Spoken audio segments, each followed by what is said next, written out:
Hey everybody, Danny Jones, Singing News Magazine, and today is Tuesday, the second day of the National Quartet Convention. And throughout the course of these series of video clips, we're going to take you behind the scenes, meet some people that you don't normally get to see. We're also going to take you into some special places here at the Kentucky Fair and Expo Center. Of course, the center point of this entire complex is Freedom Hall. Now, this Freedom Hall back there seats almost 20,000 people.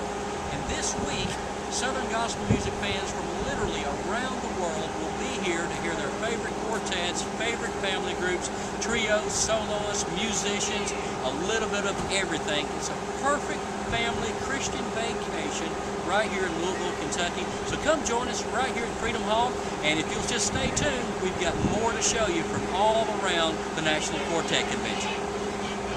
Continuing our tour now, the behind-the-scenes story at the National Quartet Convention.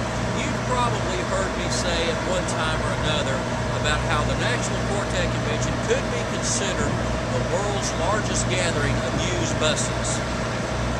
Let me show you what I mean. If you'll just look over here behind my shoulder, you'll see buses of every style, every make, from all states across the United States as well as Canada.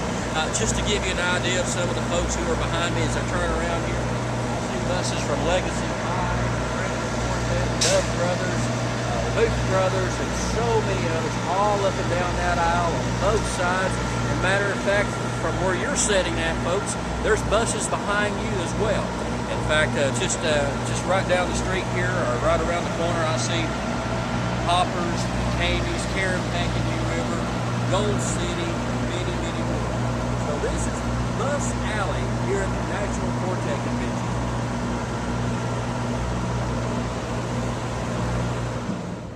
Backstage at the National Quartet Convention once again.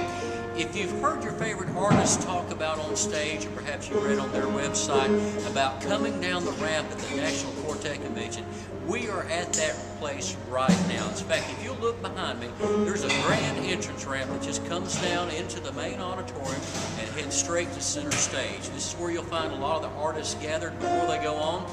You'll also find many artists back here when their favorite artist is on stage, watching from the wings. So here it is at the National Quartet Convention once again. Standing here at the National Quartet Convention with Andrew Brown of the Browns, and just behind us is the line gathering for people to come into the exhibit hall. It's Tuesday, it's almost 4 o'clock. 4 o'clock is the opening time every day here at the National Quartet Convention.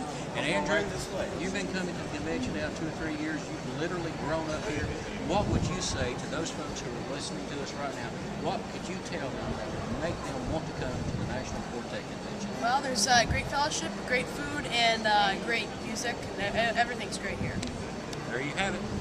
So come join us at the National Quartet Convention. You can be in this line with these folks too.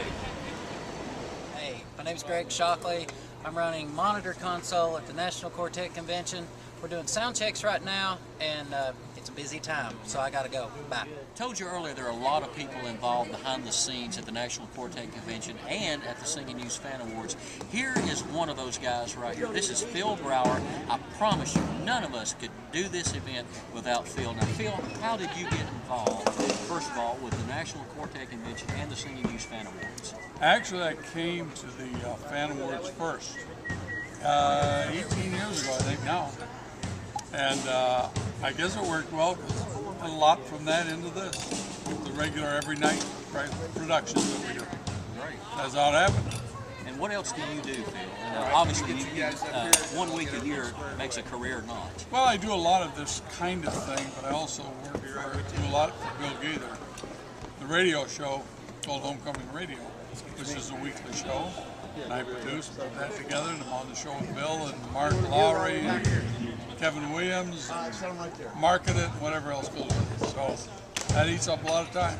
Jack of all trades here at the National Quartet Convention. And by the way, he is not as tall as he appears. I'm just standing in a suppressed area of the floor. It's about 2 feet lower than him. That's right. I don't know if you've ever had any aspirations to be on the stage at the National Quartet Convention, but if you ever did and you ever have the opportunity, let me give you an idea of what being on stage in Louisville, Kentucky looks like, minus the fans.